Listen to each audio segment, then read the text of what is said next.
Vampiros en la literatura.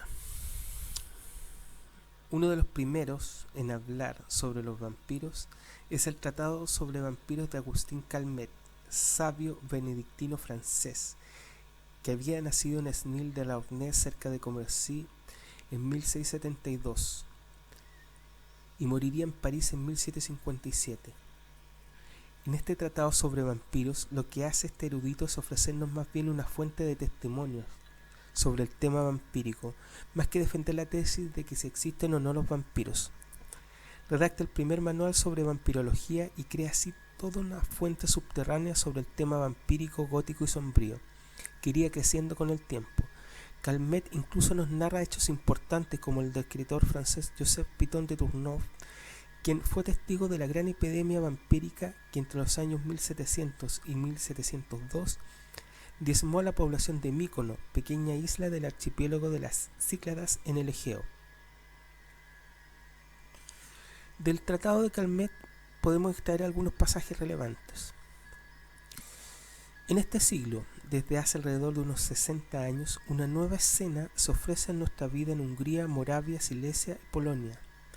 Se ve, dicen a hombres muertos desde hace varios meses, que vuelven, hablan, marchan, infectan los pueblos, maltratan a los hombres y a los animales, chupan la sangre de sus prójimos, los enfermas y, en fin, les causan la muerte.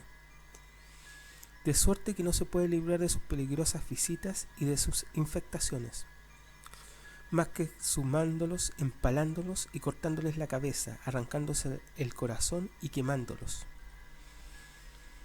Se da a estos revinientes el nombre de upiros o vampiros, es decir, sanguijuelas, y se cuentan de ellos particularidades tan singulares, tan detalladas y revestidas de circunstancias tan probables y de informaciones tan jurídicas que uno no puede casi rehusarse de la creencia que tienen en estos países, de que los revinientes parecen realmente salir de sus tumbas y producir los efectos que se les atribuyen. La antigüedad ciertamente no ha visto ni conocido nada semejante. Por mucho que se recorran las historias de los hebreos, egipcios, griegos y latinos, no se encontrará nada en ella, nada que se les aproxime. Es cierto que se observa en la historia, aunque raramente, que algunas personas, después de haber estado durante algún tiempo en su tumba y tenidas por muertas, han vuelto a la vida, y se verá incluso que los antiguos han creído que la magia podía dar muerte y evocar las almas de los difuntos.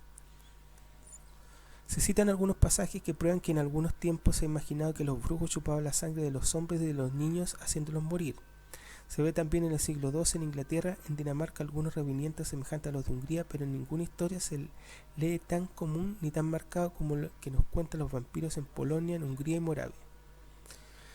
La antigüedad cristiana suministra algunos ejemplos de personas excomulgadas que han salido manifiestamente a la vista de todo el mundo de sus tumbas y de las iglesias, cuando el diácono ordenaba retirarse a los excomulgados y a los que no comulgaban con santos misterios.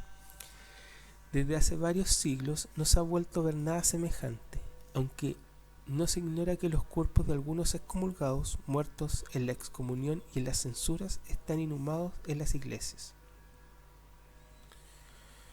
Las memorias públicas de los años 1693 y 1694 hablan de los upiros, vampiros o revinientes, que se ven en Polonia y sobre todo en Rusia. Se aparecen del mediodía a la medianoche y supan la sangre de los hombres y animales vivos en tan gran abundancia que a veces les sale por la boca, por la nariz y hasta por las orejas, y otras veces el cadáver nada en la sangre que llena por completo su ataúd. Se dice que el vampiro sufre un hambre que le hace comer la mortaja que lo recubre. Este redimido o upiro sale de su tumba, si es que no es un demonio bajo su figura, y va por la noche a estrechar y abrazar violentamente a sus allegados y amigos para chuparles la sangre, hasta que los deja debilitados y extenuados, y les causa al fin la muerte. Esta persecución no se limita a una sola persona, sino que se extiende hasta el último miembro de la familia, a menos que no se interrumpa su curso cortándoles la cabeza o abriéndole el corazón del reviniente, cuyo cadáver se encuentra en el ataúd blando, flexible, henchido y rubicundo, aunque haya muerto hace mucho tiempo. De su cuerpo sale gran cantidad de sangre, y que algunos mezclan con harina para hacer pan, y este pan, comido como de ordinario, los inmuniza contra las vejaciones del espíritu, que de este modo no vuelve más.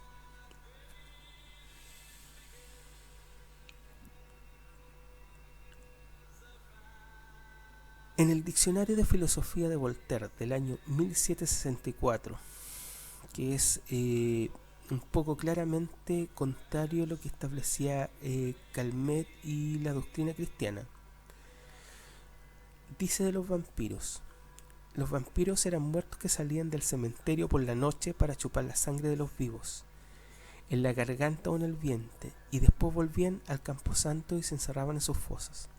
Los vivos a quienes los vampiros chupaban la sangre enflaquecían y se iban consumiendo, mientras que los muertos que le habían chupado la sangre engordaban.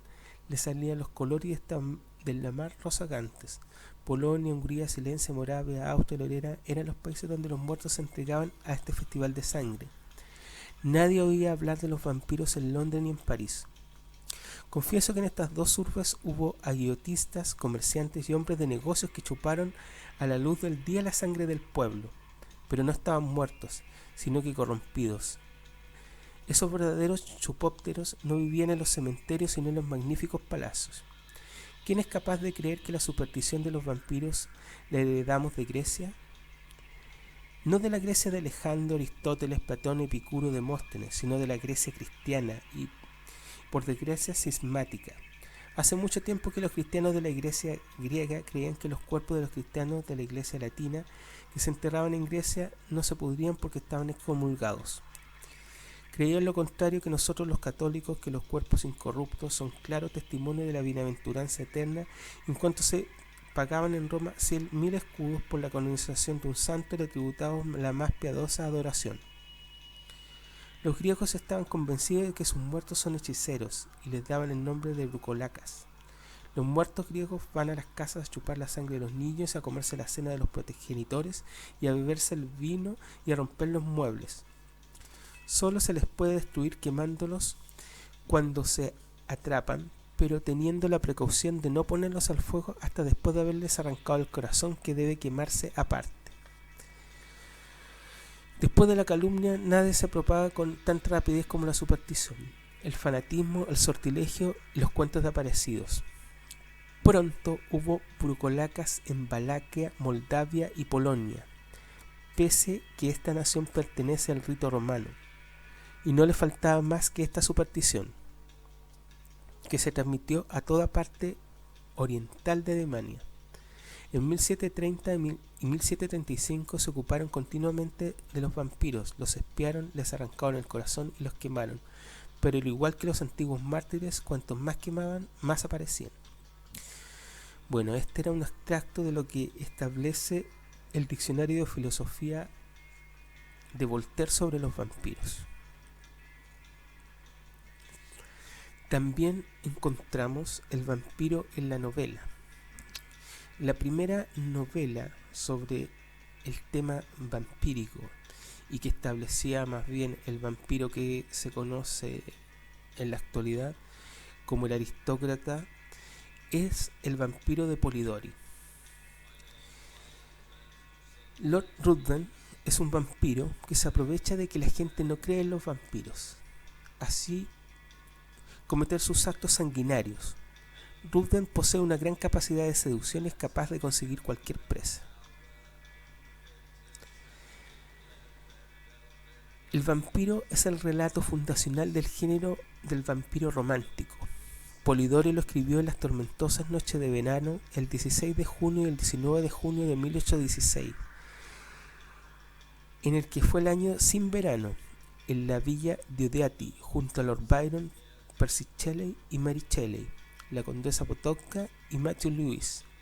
La villa de Odeati era considerada por Mary Shelley como un lugar culturalmente sagrado, en donde habían estado escritores como John Milton, Rousseau y Voltaire. El relato trata de exponer a la fuerza del mito que hace que la gente común no crea en vampiros, y de ahí que el protagonista, Lord Ruthven, se aprovecha de esta situación para cometer sus actos sanguinarios. Otra de las armas de Ruthven es la gran capacidad de seducción y su efectividad, como lo es un vampiro, que destaca en el cruel final de este relato, con el que Polidori transforma el personaje del vampiro del folclore en una personalidad aristocrática, causando un gran impacto en la sociedad de la época. A continuación, un pasaje del vampiro de Polidori. Sucedió en medio de las disipaciones de un duro invierno en Londres. Apareció en diversas fiestas de los personajes más importantes de la vida nocturna y diurna de la capital inglesa.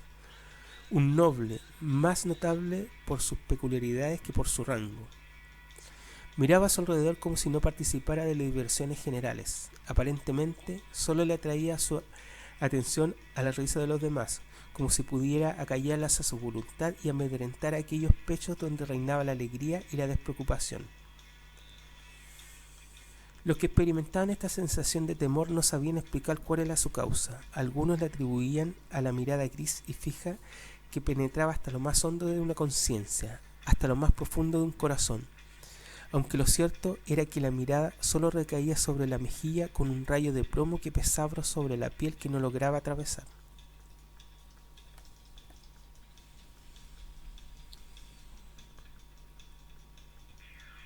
Otro ejemplo de las primeras novelas vampíricas es la de Carmila, que fue publicada en 1872, del escritor Joseph Le Fanu. Esta ha sido la precursora de los relatos vampíricos desde la fecha. Incluso Bram Stoker se inspiró en Carmila para su Drácula. Sin duda, Carmila es una historia de terror gótico, pero posee también un matiz de erotismo lésbico aplicado a su vampira, que usará esta de forma muy sutil. Carmila fue inspirada en la Condesa Bathory, pues queda claro que la descripción de la joven vampira, que se asemeja bastante a la condesa, a su familia noble más cercana, y en ser esta la última de su dinastía, la de los Karlstein, en el caso de Carmila. La historia comienza en un castillo en Estiria, donde vive Laura, apartada de la ciudad junto a su padre y los criados del castillo. Como Laura lleva una vida irremediablemente solitaria, su padre invita a un conde amigo suyo que está a cargo de su sobrina para que éste la haga compañía de Laura, y viceversa. Pero llegan noticias del conde anunciando la muerte de su nieta y declarando que dedicará su vida a la caza del monstruo que le arrebató la vida. Al poco tiempo, un carruaje se estrella cerca del castillo. Una siniestra mujer le pide al padre de Laura que se haga cargo de su hija, Carmila, pues ella tiene su importante compromiso y no puede sufrir temor alguna. Puesto que la compañía de una joven dama durante unos meses sería muy provechosa para mitigar la soledad de su hija, acepta encantado. Carmila, desde la primera instancia, mostrará una actitud misteriosa, no levantándose nunca hasta pasado el mediodía, come apenas y rechaza todo tipo de actos religiosos y muestras de cariño, pero cariño en exceso sobre Laura, la que poco a poco irá cayendo enferma incomprensiblemente. Siempre que se planea una de estas situaciones, me echaba los brazos al cuello, me estrechaba contra su pecho y apoyaba su mejilla en la mía, murmurándome al oído. Dice Laura: querida, sé que tu corazón se siente herido, no me juzgues cruel, me limito a obedecer una ley ineludible que constituye mi fuerza y mi debilidad. Si tu corazón está herido, el mío sangra como el tuyo. En medio de mi gran tristeza, vivo de tu exuberante vida y tú morirás, y morirás dulcemente por la mía. Es algo inevitable. Así como yo me acerco a ti, tú a tu vez te acercas a otros, y aprenderás del éxtasis de la crueldad, que es una forma de amor. No intentes saber nada más de mí ni de mi vida, pero ten confianza con todo tu amor. Y después de haber hablado con una voz suave, me estrechaba entre sus brazos y sus labios, besándome tiernamente, me inflamaba las mejillas. Aquella noche tuve un sueño que fue el comienzo de una extraña angustia. No podría llamarla una obsesión, porque tenía la certeza de que estaba dormida, de que me hallaba en mi habitación y yacía en mi cama. Vi o creí ver en la habitación con sus muebles de siempre, pero más a oscuras. A los pies de mi cama se movía algo escurridizo que no pude distinguir claramente. De repente me di cuenta que se trataba de un animal grande y negro, como cubierto de hollín. Parecía un monstruoso gato. Tenía aproximadamente 1,5 metros de longitud, y lo deduje porque cuando se paseaba al pie de la cama ocupaba toda su anchura. Se pasaba como una fiera enjaulada. Me sentí tan aterrorizada que no tenía fuerzas ni para gritar. Los pasos del animal eran cada vez más rápidos y la habitación se oscurecía por momentos. Noté que algo se encaramaba en mi cama, unos ojos enormes se acercaron a los míos y de pronto sentí un penetrante dolor en el pecho, como si me hubieran clavado dos afilados dientes. Me desperté con un grito. La habitación estaba iluminada por la luz que dejaba encendida cada noche, y a los pies de mi cama había una figura femenina vestida de negro, y con la cabellera caída en cascada sobre los hombros. Estaba inmóvil como una estatua. No se oía ningún rumor, ni siquiera el de la respiración. La miré y la figura pareció moverse. Se deslizó hasta la puerta que estaba abierta y desapareció inmediatamente. Me sentí como liberada de un gran peso y pude moverme y respirar. Mi primer pensamiento fue que Carmilla se había querido gastarme una broma y que yo me había olvidado de cerrar la puerta, pero me levanté y la encontré cerrada por dentro, como siempre. La idea de abrirla me aterrorizaba. Volví a acostarme y escondí la cabeza debajo de las sábanas, más muerta que viva.